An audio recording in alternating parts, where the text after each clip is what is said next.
Sebelumnya, Assalamualaikum warahmatullahi wabarakatuh. Kami dari kelompok 2 yang beranggotakan Rita Sugiyarti, Rizky Dwi Kurniawati, dan Robita Firoza Nafi'ah akan menjelaskan resume materi kelas 7 semester genap. Nah, langsung saja ya, kita awali dari Mbak Rita. Nama saya Rita Sugiyarti dari kelas PIF akan menjelaskan tentang definisi Asmaul Husna. Secara bahasa, arti asma yaitu nama, dan kata husna artinya terbaik.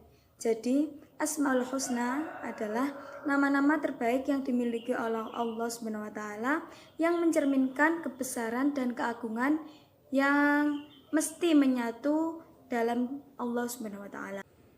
Selanjutnya Al-Aziz. Al-Aziz adalah nama Allah yang menunjukkan pengertian kekuatan, hegemoni, ketinggian, dan mengendalikan. Nah, Al-Aziz ini berarti nama Allah yang menunjukkan keperkasaan Allah Subhanahu wa taala. Keperkasaannya tidak dapat diukur dengan manusia dan makhluk lain. Dan terdapat pada Quran surat Yasin ayat 1 sampai 5. Bismillahirrahmanirrahim. Yasin wal Qur'anil Hakim. Innaka laminal mursalina ala siratim mustaqim. Tanzilal azizir rahim. Sadaqallahul azim. Yang artinya, wahai Yasin, Muhammad, demi Al-Quran yang penuh hikmah, sesungguhnya engkau sungguh termasuk para rasul yang berada di atas jalan yang lurus, yang diturunkan oleh Allah yang maha perkasa dan bijaksana. Selanjutnya, Al-Adl. Al-Adl berarti maha adil. Menurut para ahli, Al-Adl adalah keadilan. Jadi, adil berarti memelihara kewajaran atas berlanjutnya eksistensi, tidak mencegah kelanjutan eksistensi dengan memperoleh rahmat sewaktu terdapat banyak kemungkinan. Selanjutnya, Al-Qayyum artinya Allah maha berdiri sendiri. Dalam mengurus hamba-hambanya, Allah itu tidak membutuhkan bantuan orang lain atau siapapun. Jadi Allah itu maha berdiri sendiri. Selanjutnya Al-Ghaffar, artinya Allah maha pengampun. Allah itu amat senang memberikan ampunan kepada hambanya yang memohon ampun. Selanjutnya Al-Basit, artinya Allah maha meluaskan rizki bagi siapa yang dikehendakinya, karena Allah lah yang melapangkan rizki dan juga menyempitkannya. Selanjutnya An-Nafi, artinya Allah menciptakan segala sesuatu yang ada di dunia itu mempunyai manfaat dan tujuan, sehingga ciptaan Allah itu akan bermanfaat bagi seluruh umat manusia. Selanjutnya Ar-Ra'uf. Ar-Ra'uf artinya Allah maha belas kasih dan maha pemberi bagi makhluknya, sehingga makna Ar-Ra'uf bisa dimaknai dengan maha dermawan juga. Selanjutnya Al-Bar. Al-Bar artinya Allah yang maha melimpahkan kebaikan, dan dialah Allah yang menganugerahkan aneka anugerah untuk kemaslahatan makhluknya. Selanjutnya Al-Fattah. Al-Fattah artinya Allah maha pembuka akan pintu rahmatnya. Allah membuka jalan bagi manusia supaya mereka dapat menggali karunia Allah yang menyebar di alam semesta raya ini. Allah juga membukakan pintu-pintu kemenangan bagi hamba yang menjalankan perintahnya. Selanjutnya, pengertian malaikat. Menurut bahasa, kata malaikat merupakan kata jamak yang berasal dari kata mufrad malak yang berarti kekuatan. Dalam mengemban misi dan tugasnya, para malaikat juga disebut dengan ar-rusul yang berarti para utusan Allah. Nama dan tugas-tugas malaikat. Adapun tugas-tugas yang paling besar dilaksanakan oleh 10 malaikat, yaitu yang pertama malaikat Jibril yang bertugas menyampaikan wahyu dan mengajarkan kepada para nabi dan rasul. Yang kedua malaikat Mikail, yaitu bertugas membagi rezeki, menimbang hujan, angin, dan binatang-binatang. Yang ketiga, malaikat Israfil, yaitu meniup sangkakala. Yang keempat, malaikat Israel, bertugas untuk mencabut nyawa. Yang kelima, yaitu malaikat Munkar dan Nakir, yaitu bertugas memeriksa amal manusia di dalam kubur. Yang keenam, malaikat Rokib dan Atid, bertugas mencatat amal baik dan buruk manusia. Yang ketujuh, malaikat Malik, bertugas menjaga dan mengendalikan api neraka. Yang terakhir yaitu malaikat Ridwan, bertugas menjaga pintu surga. Selanjutnya, sifat-sifat malaikat. Sifat-sifat malaikat yang pertama yaitu selalu tasbih siang dan malam kepada Allah tanpa henti. Selanjutnya, suci dari sifat manusia, terhindar dari hawa nafsu. Selanjutnya, selalu takut dan taat kepada Allah, mempunyai sifat malu, tidak makan dan minum, mampu mengubah wujudnya. Saya, Rizky Dwi Kurniawati, akan melanjutkan penjelasan dari Mbak Rita. Selanjutnya, saya akan menjelaskan tentang jin, iblis, dan setan. Pengertian jin, iblis, dan setan. Yang pertama, kata jin berasal dari bahasa Arab yang artinya menutupi atau merahasiakan. Yang dimaksudkan adalah bahwa jin tertutup dari panca indera. Jin adalah makhluk halus yang tidak dapat dilihat. Ia diciptakan dari api dan jin itu dibedakan menjadi dua. Yang pertama jin kafir. Jin kafir itu jin yang membangkang terhadap perintah Allah. Dan yang kedua adalah jin muslim, yaitu jin yang mengakui tentang keesaan Allah. Selanjutnya adalah iblis. Iblis itu berasal dari bahasa Arab yaitu iblis yang artinya putus asa dari rahmat atau kasih sayang Allah. Sedangkan kata setan berasal dari bahasa Arab yaitu syaitona yang artinya jauh. Maksudnya adalah setan itu sangat jauh dari kebaikan dan sangat dekat dari keburukan atau kejahatan. Iblis dan setan adalah makhluk halus dari golongan jin. Makhluk ini diciptakan Allah dari api. Kerjanya merangsang keinginan nafsu rendah manusia. Iblis adalah makhluk yang pertama kali mengingkari perintah Allah. Setan identik dengan iblis. Dengan menyandang nama setan, tidak hanya membangkang terhadap perintah Allah sebagaimana yang dilakukan iblis, tetapi juga menggoda manusia. Selanjutnya adalah sifat-sifat dan perilaku jin, iblis, dan setan. Yang pertama adalah sifat-sifat jin. Sifat-sifat jin itu ada 3. Yang pertama tidak dapat dilihat oleh indera manusia, yang kedua diciptakan dari api, yang ketiga ada yang mengakui keesaan Allah, dan ada pula yang membangkang perintah Allah. Perilaku jin. Jin diperintahkan oleh Allah untuk menerima syariat Islam sebagaimana yang diperintahkan kepada manusia. Menurut sebagian ulama, rupa, tabiat, kelakuan, dan perangai jin itu mirip dengan manusia. Karena jin juga seperti manusia, mereka pun ada yang baik dan ada yang jahat, ada yang muslim dan ada yang kafir. Selanjutnya adalah sifat iblis dan setan. Sifat iblis dan setan itu ada 5. Yang pertama, tidak dapat dilihat oleh indera manusia. Yang kedua, diciptakan dari api. Yang ketiga, angkuh dan sombong sebagai sifat dari setan atau iblis. Yang keempat, selalu membangkang terhadap perintah Allah. Dan yang kelima, tidak mati sebelum hari kiamat. Selanjutnya, perilaku atau tugas iblis dan setan, yaitu mengingkari perintah Allah dan tidak mau menghormati Adam, tetapi juga berusaha menggoda Adam dan Hawa memakan buah terlarang, menghendaki agar manusia menempuh jalan yang sesat, serta menggoda manusia agar menyeleweng dari petunjuk Allah. Setan atau iblis senang jika manusia hidup menderita. Dia akan membinasakan dan menggoda Adam serta seluruh keturunannya, yaitu golongan manusia sampai hari kiamat. Bab selanjutnya adalah akhlak tercela kepada Allah. Di sini saya akan menjelaskan 2 akhlak tercela kepada Allah. Yang pertama adalah riya. Riya dalam bahasa Arab artinya memperlihatkan atau memamerkan. Secara istilah, riya yaitu memperlihatkan sesuatu kepada orang lain, baik barang maupun perbuatan, dengan maksud agar orang lain dapat melihatnya dan akhirnya memujinya. Hal yang sepadan dengan riya adalah sum'ah, yaitu perbuatan kebaikan agar kebaikan itu didengar orang lain dan dipujinya, walaupun kebaikan itu berupa amal ibadah kepada Allah. Dengan demikian orang yang riya itu berarti orang yang sum'ah, yakni ingin memperoleh pujian dari orang lain atas kebaikan yang dilakukannya. Contoh-contoh riya itu misalnya hal-hal yang cenderung dipamerkan itu misalnya keelokan dirinya, pakaian, perhiasan, jabatan di tempat kerja, atau status sosial lainnya. Contoh yang lainnya adalah seorang menyantuni anak yatim di hadapan banyak orang dengan tujuan itu agar ditayangkan di televisi atau di radio. Selanjutnya, akibat buruk riya.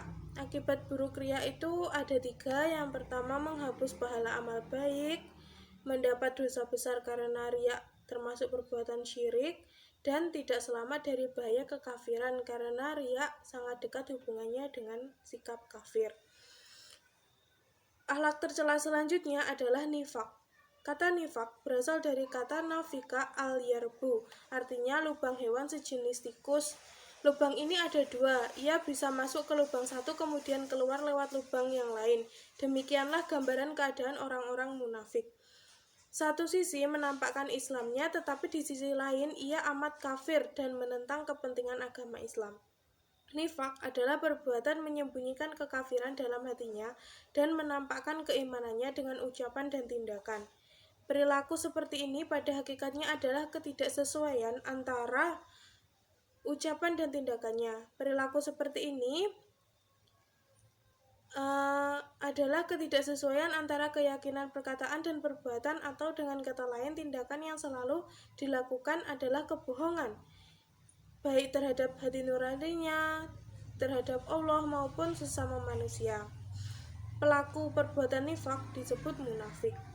Nah, nifak itu ada 2, yaitu nifak i'tiqadi adalah suatu bentuk perbuatan yang menyatakan dirinya beriman kepada Allah, sedangkan dalam hatinya tidak ada keimanan sama sekali. Dia sholat, bersedekah, dan beramal soleh lainnya, namun tindakannya itu tanpa didasari keimanan di dalam hatinya. Yang kedua adalah nifak amali. Nifak amali adalah kemunafikan berupa pengingkaran atas kebenaran dalam bentuk perbuatan, sesuai dengan sabda Rasulullah SAW. Tanda-tanda orang munafik itu ada 3, yaitu apabila berkata selalu berdusta, apabila berjanji selalu tidak ditepati, dan apabila dipercaya selalu mengkhianati. Hadis riwayat Bukhari Muslim. Ciri-ciri perbuatan yang termasuk kategori nifak. Yang pertama, tidak mampu menegakkan sholat kecuali dengan malas-malasan. Ia merasa ragu terhadap balasan Allah di akhirat nanti. Yang kedua, hanya berpikir jangka pendek, yaitu kekayaan duniawi saja. Yang ketiga, terbiasa dengan kebohongan, ingkar janji, dan khianat. Yang keempat, tidak mampu beramar ma'ruf nahi mungkar. Dan yang kelima, seringkali dalam pembicaraannya menyindir atau menyakiti Nabi atau Islam. Bab selanjutnya akan dijelaskan oleh Robito. Selanjutnya yaitu kita masuk ke bab 4, yaitu tentang adab berdoa dan adab membaca Al-Quran. Yang pertama yaitu adab membaca Al-Quran. Sebagai seorang muslim, ketika kita membaca Al-Quran, kita tuh harus memperhatikan beberapa adab. Yaitu yang pertama, kita itu harus membaca Al-Quran dalam keadaan suci, duduk sopan dan tenang. Nah, ketika kita membaca Al-Quran itu kita dianjurkan dalam keadaan suci. Tapi ada sebagian ulama yang mengatakan seseorang itu boleh membaca Al-Quran dalam keadaan terkena najis. Seperti hadis Imam Haromain yang mengatakan seseorang yang membaca Al-Quran dalam keadaan terkena najis itu tidak dihukumi makruh, tetapi dia meninggalkan sesuatu yang utama. Terus yang kedua yaitu ketika kita membaca Al-Quran, kita tuh harus membacanya dengan pelan atau tartil supaya kita bisa menghayati kandungan ayat yang kita baca. Terus yang ketiga yaitu kita harus membacanya dengan khusyuk. Yang keempat yaitu ketika kita membaca Al-Quran, kita tuh harus membaguskan suara kita. Maksud membaguskan suara itu kita harus membacanya dengan kaidah tajwid yang benar. Terus yang terakhir yaitu kita harus membaca Al-Quran itu diawali dengan ta'awudz, seperti itu. Terus masuk ke poin kedua yaitu tentang adab berdoa. Ketika berdoa, terdapat adab-adab yang harus diperhatikan oleh seorang muslim, yaitu yang pertama dengan menghadirkan hati. Nah, salah satu kunci dikabulkannya doa yaitu ihsan. Ihsan itu kita itu merasa seolah-olah itu dimanapun kita berada itu Allah selalu bersama kita. Seperti itu. Terus yang kedua yaitu dengan rasa takut dan penuh harap. Jadi ketika kita berdoa kepada Allah itu jangan sesekali kita itu merasa ragu, tapi pasrahkan semuanya kepada Allah dan selalu berprasangka baik kepada Allah, seperti itu. Terus yang ketiga yaitu dengan suara yang lembut. Terus yang keempat diawali dengan beristighfar, menyesal dan mengakui dosa. Sebagai contoh ya, Nabi Adam itu mengawali doanya dengan pengakuan dosanya, yakni Rabbana dzolamna anfusana. Dan Nabi Yunus mengawali doanya dengan pengakuan tauhid, bertasbih dan mengakui keadaannya berada dalam kegelapan, yakni la ilaha illa anta subhanaka inni kuntu minadz dzalimin. Masuk ke poin ketiga yaitu tentang Asbabul Kahfi. Nah, Asbabul Kahfi itu adalah pemuda yang mendapatkan petunjuk dan beriman kepada Allah. Mereka itu menyelamatkan iman dan tauhid dengan cara melarikan diri dari kekejaman Raja Dicyanus yang memaksanya untuk menyembahnya serta menyembah berhala-berhalanya. Nah, 7 pemuda ini siapa saja? 7 pemuda ini adalah Maxalmina, Martinus, Castunus, Bairunu, Danimus, Yadbunus, dan Tamlika, serta anjingnya bernama Kitmir. Nah, Dicyanus itu adalah seorang raja yang sangat fanatik. Ia tuh menyebar seluruh mata-matanya itu ke negeri Sam untuk mengetahui orang-orang yang tidak menyembah berhala. Nah, apabila ia menemukan ada seseorang yang tidak menyembah berhala, maka otomatis orang tersebut akan diseret dan dipenggal. Nah, suatu hari Dicyanus itu mengadakan suatu pesta pernikahan yang sangat besar. Ia tuh mengundang seluruh rakyatnya. Nah, hari pun tiba. Pada saat itu orang-orang sudah berkumpul di istana.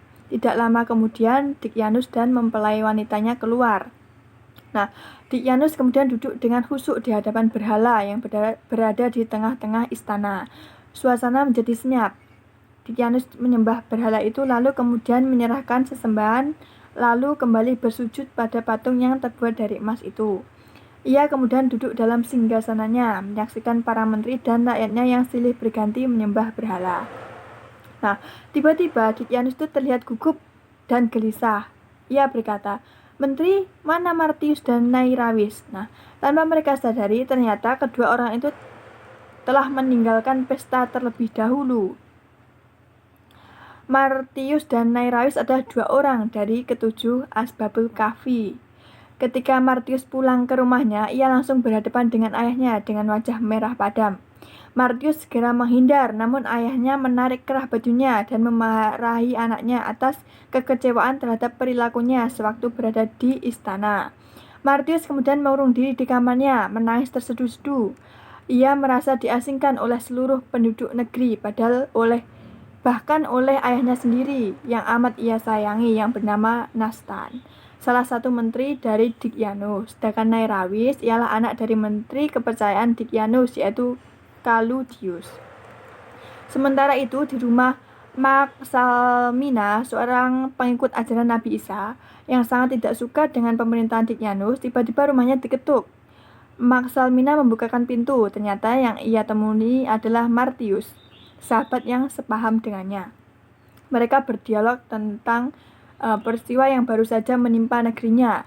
Mereka berdua ialah orang-orang yang kehilangan orang yang mereka sayangi dari peristiwa tragis tersebut. Nah, tidak lama mereka bercakap-cakap, pintu rumah kembali diketuk. Ternyata mereka adalah Nairawis dan Dainamus. Dainamus itu adalah seorang pedagang yang selalu tertindas dalam ketidakadilan oleh pedagang-pedagang besar. Mereka berempat terlibat dalam pembicaraan yang serius. Hingga akhirnya mereka itu memutuskan untuk lari dari kota yang penuh dengan kenistaan dan jauh dari Tuhan. Keesokan harinya terdengar berita bahwa putra dari Dicyanus tewas terbunuh di sungai. Pembunuhnya ialah Hawawi Natusia, seorang pengikut Nabi Isa. Nah, ia segera ditangkap dan disiksa di hadapan Dicyanus. Ketika sedang mengawasi penyiksaan ini, mata-mata Dicyanus mengatakan pada Dicyanus, "Tuan, aku pernah melihat pemuda ini bersama Martius dan Nairawis beserta para pemuda lainnya. Aku khawatir mereka bersekongkol menyiapkan rencana licik ini. Mereka menyebarkan bahwa Tuan adalah orang yang sesat karena menyembah berhala.